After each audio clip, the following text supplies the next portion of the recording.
guide for you. This is Valla. This is up to date for November 2016. There are three particular builds that you have with Valla this season, and she's incredibly strong. Still wonder why some of the top players on the leaderboard are playing her. Um, I would highly recommend this first build. This is a go-to build. It incorporates sustained damage, survivability, and you're just gonna just start watching the tanks melt, the HP off of the assassins melt down, and like little to no shots. A team fights, you're just gonna be pressuring the hell out of them, and they're not gonna be able to do much against you. Not only that, but one of the other builds that I have is specifically designed for mage killing, primarily Li Ming. She's a pain in the ass at higher tiers. I'm talking platinum, diamond, master, grandmaster. Pain in the ass to deal with. So I happen to have a build for those particular times that you are going up against her. It could be used some of the time. Sometimes it may be better to stick with the other build. And I'll give you guys some ideas of when you guys want to use when. So let's go into this. So first of all, first talent that you're generally going to be picking up as Valla is going to be Hot Pursuit. And half the reason behind this is that the max hatred increases the movement speed and mana regen. Now, I want you guys to take a notice of this. Hot Pursuit, you need 10 stacks. So that basically means, I'm going to take this real quick. I'm going to hit here, and down here you see your stacks start to go up. It's kind of a slow process, but once 10 hits, boom, you have run speed increase. See the effect for the run speed? Alright? And what you guys can start doing is you guys can start autoing on your attack to keep those up there. You know, you see that coming up? See those stacks? So once those run down, then you have no longer the run and speed increase. Let's see here. See? It just starts to kind of slow down.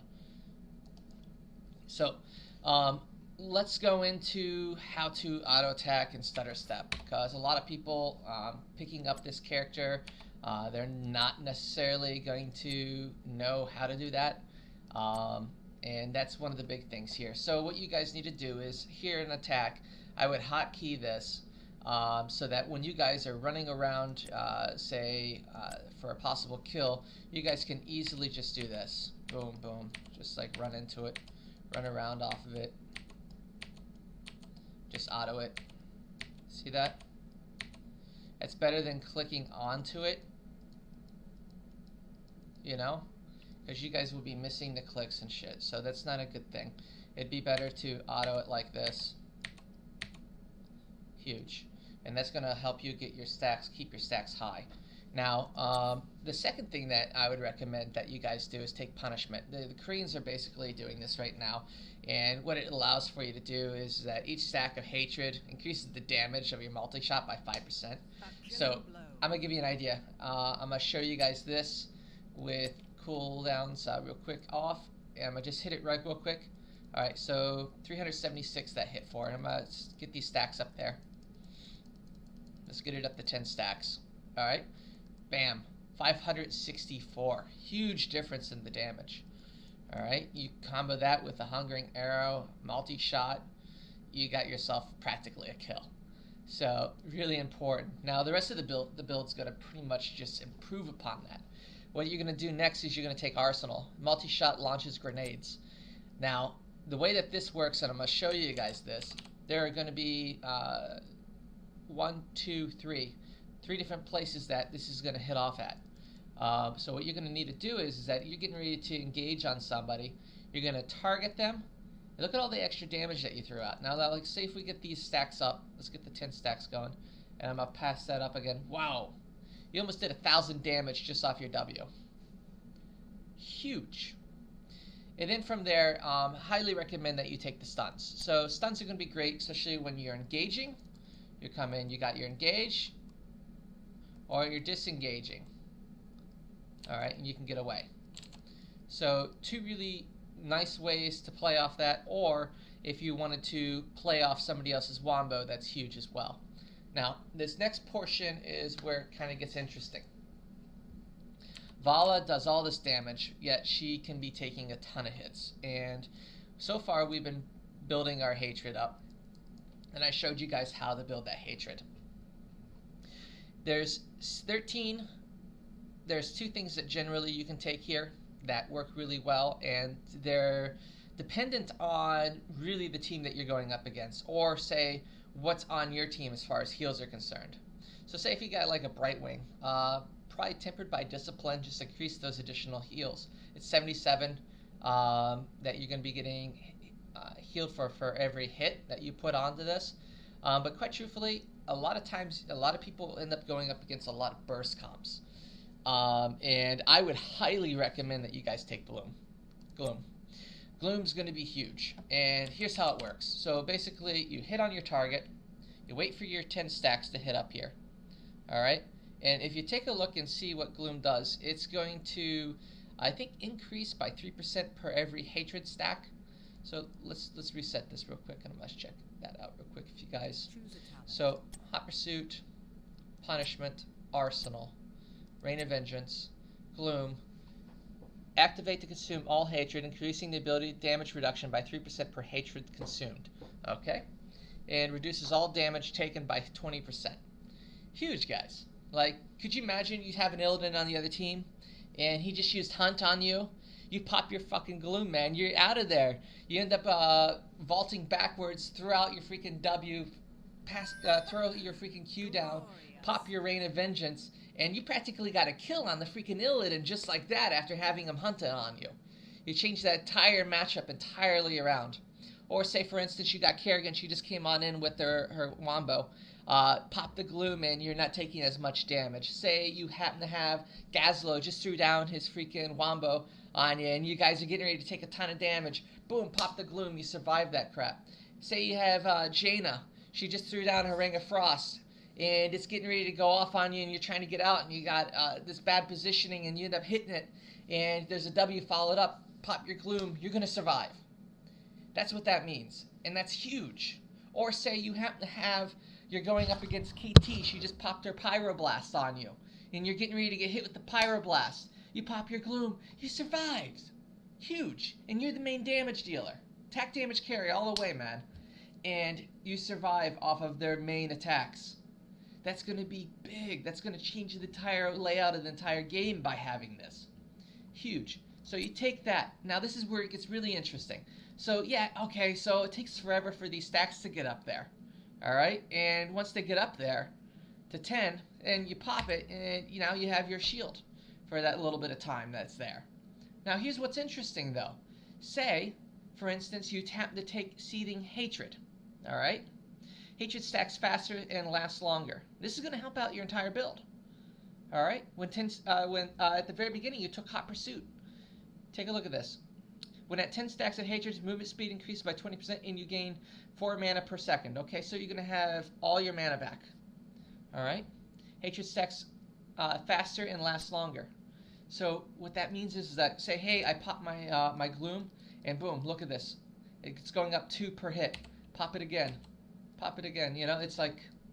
give me a second here. It's off the cooldown so I give you guys an actual layout of this. Take a look at this. So boom, there it is. By the time I get back up to a full 10 stacks, I have pretty much Gloom back up. Do you see that? Look at this. It's back up at 10. Like it never even happened. This is awesome, guys. This just makes you a freaking tank as an ADC carry. And then on top of that, take a look at this. You're going to take Hatred, increases attack speed. So you're just maxing out what you have. This is so OP. This character is so broken right now. You guys should definitely be taking advantage of this. Look at this. I'm just auto-attacking. I'm hitting 550 damage per second. This is stupid. This isn't even me using my combos that I actually built for. Take a look at this. Here, I'm gonna toggle the minions. I'm going to do this all over. I'm so excited for you guys in this. This is going to be huge for you guys. Alright, I'm going to pop all my junk right here. Boom. Hit it. Go cam on it. Look at this. It's a 800, 730. Let me reset that. Let me get a better one going here. Just keep on hitting it. Give me a second. Come on. Reset. Whatever. Here it is. Look at this. 1,000 right off the bat per second. Like, I've already killed, like, the tank in that opener there. And just autoing on him. Huge. Huge. And then on top of that, you have all the survivability now in your kit. You have your Gloom to survive with. You have your Rain of Vengeance now to survive with. This is an awesome build. I would recommend this like almost all the time. Now, let me tell you, there's going to be some times where you're going to switch it up. And like I said before, if we go and we reset these talents, basically at levels 13, as opposed to taking Gloom, tempered by Discipline. This is say if you have a weak healer, like Tyranda's healing you, or say you happen to have somebody like Brightwing that's throwing out a heal of 115 per 3 seconds or whatever it is. In between that, now you have 77 heals that are going out on you over time. Really important to possibly take this at that point. And then what you're going to do at level 16, I would actually go for the Frost Shot, just for the slows. That way you can kite them away from you as you're hitting them for the HP pool gains. That's going to work out really well there. That way they're not on top of you, you're gaining your HP, and you have heals coming in over time to you. Kind of important, kind of a good idea to do that. And then at level 20, I would recommend taking the range, because it's all about keeping range at that point. Highly recommend doing just that. Or say if you have a mage team that you can't get to that back line, but maybe you can, but the rest of the team can't, and you guys need to take out the Chromie, or you guys need to take out Li Ming. I'm going to tell you, this is going to kill Li Ming almost instantly. Here's what you do. You basically take Monster Hunter. You take Puncturing Arrow. You end up doing Repeating Arrow. Vault refreshes the Hungering Arrow. You take Strife. Now you're like, why the fuck are you going to take Strife? It can just get, freaking interrupted. Well, here's the thing. Li Ming has the ability to get away, right? By the time you use your Hungering Arrow, you vault in, you do a Hungering Arrow again, follow it up with your multi-shot. She will have about 5 to 10% of her HP pool left. Finish her off with Strife. That's how that works. And she's dead. And not only that, but you can survive all the damage she's able to throw it out on you. So you see this? You see I just took another Siphoning Arrow here. You heal for 75% of the damage. That way when she does throw damage out on you, at least you got your HP coming back out at you. Especially with all these extra Qs that you got thrown out. Now, here's the thing. Once again, you're slowing them down, and you got to get them into that point where you can put that Strife up, so Frost Shot. And then from there, I would highly recommend increased basic attack range. Alright, so it's all about getting on top of her, being able to attack from afar, initiating, doing damage, and finishing the kill quick, as opposed to a sustained kill. So that goes to say, say if you do happen to build with the build that I showed you, the first one, highly recommend that build, and the other variation of it is that, say if you have double tanks that you're going up against, or say you happen to have a really strong tank like Johanna, and you're worried about maybe they are a really strong front line, they got a Thrall, or they got a Kerrigan, or they have somebody that's off the front line that can be potentially a pain in the ass to deal with, you're going to want to go for sustain. But if they happen to, and sustain and to be able to survive their burst. So you're going to want to take the Gloom at that point. But if they're one of those teams that doesn't necessarily have that, but they can still push you guys back, and you're having a tough time with them, then you may want to go with the more of the healing based one. And they're not necessarily focusing on you, but there's a lot of AoE damage. Does that make sense? So in that case there, then you're going to want to play for more of the heals. Now, as far as this last build that I showed you, and I'll keep it up here because it's worth taking a look at. This last build's your Mage Killer. So this is pretty much, Valla is going to be great pretty much almost all the time. And you take a look at NSJ, I think his name is. He was rank 1 a few days ago in the on the leaderboards, and primarily plays Valla, and for good reason. He's just a strong freaking champion.